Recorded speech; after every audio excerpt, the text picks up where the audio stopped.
let me just come back to the sort of the question. I mean, should people, you know, British-born or foreign nationals who've lived here for years and had their families here and their kids are born here get priority over, broadly speaking, migrants or asylum seekers? Right, look, it's worth saying that this is not policy yet. This is a consultation. No, but I'm saying as an idea. But even then, that this is a consultation is, to be honest, a pretty pathetic use of government time, right? Because not only does this policy misunderstand the basic causes of the crisis in social housing, which was there's a complete collapse in the new housing supply, but it also misunderstands who can access housing in this country, right? Already you have to be a UK citizen or someone with settled status to have access to social housing. So if being a UK citizen or having settled status is not the same as being British, what on earth does it mean to be British in this context? Well, I think the point about local variation is actually slightly misunderstood, because the councils where a greater proportion of social housing are going to people born outside the UK are councils where the majority of the population is born outside of the UK. And that's Brent, for example. 40% of London is born outside of the UK. In places like Brent, where 40% of social housing goes to people outside the UK, it's actually much, much, much higher than that. I grew up in Brent, and bloody hell, like that is the result of it. It's just the local population needs are reflecting who is getting the social housing, and that is critical here. Glasgow was the murder capital of Western Europe not so long ago. It is now not, right? And I actually categorically completely disagree with what Freddie has just said.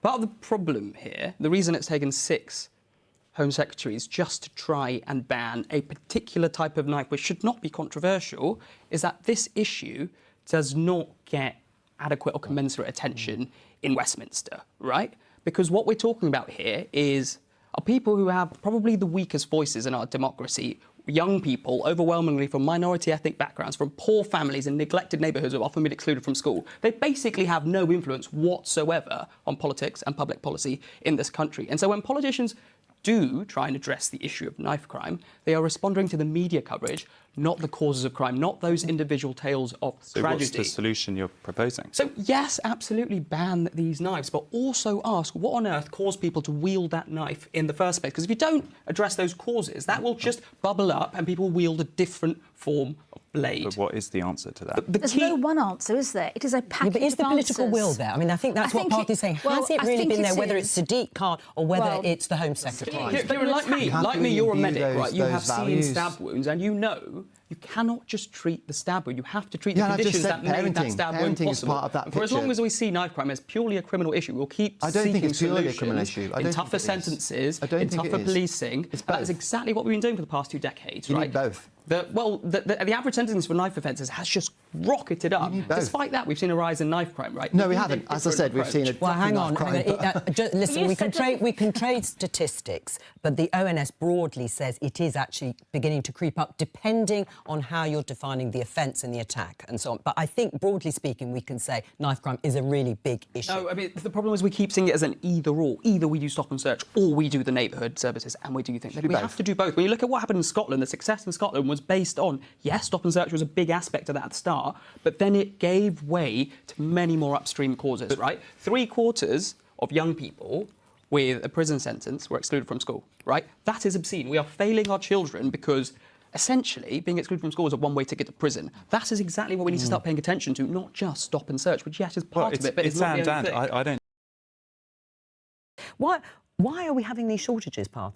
It's an excellent question. First of all, I just want to say I'm really sorry to hear that, Ellie. That is, I mean, the fact that that's happening in the UK in this day and age, that you can't access your medicines, that is just a complete tragic failure of what's going on. Why it's going on is a pretty complicated question, right? Part of this is part of the supply chain disruptions that have been going on since the pandemic, the Ukraine war, the Houthi attacks in the Red Sea, right? That is affecting shipping routes and it's affecting how medicines are getting to... And affecting every country. That is affecting every country. Okay. We're seeing this. The medicine shortage is actually a really salient issue in the European Union right now. Belgium has made it a big deal as part of its EU Council presidency. France is starting to build new pharmaceutical factories, right?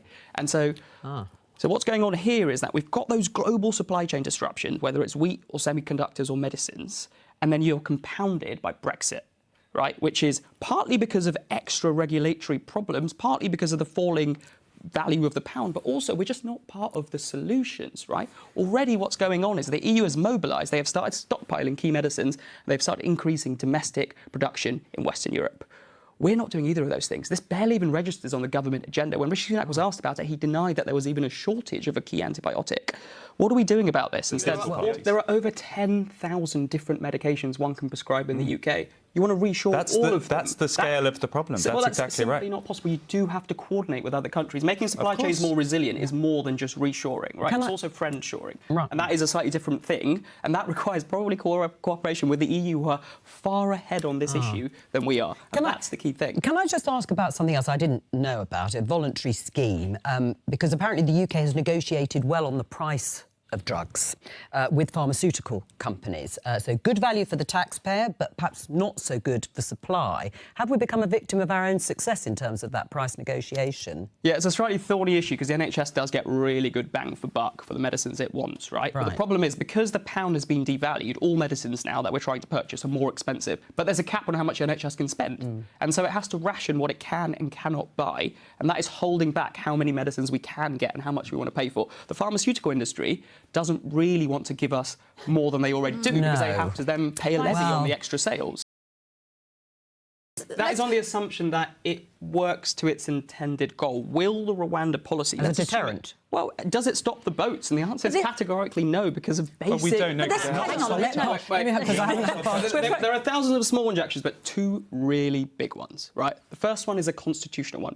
This legislation is saying, let's declare Rwanda a safe country for people to seek asylum in, despite all the facts on the ground, right? That poses serious constitutional questions. That's your reading of the facts on the ground? Or? No, that's a court. It's about everyone's reading. In fact, it's been the Israeli government who has withdrawn from a similar scheme's reading of the ground, right? And so there is reason to say that when it raises fundamental constitutional questions like that, we do need to think about, is the government abusing its power? But second of all, there's just a practical problem here. Rwanda processed 164 asylum claims last year.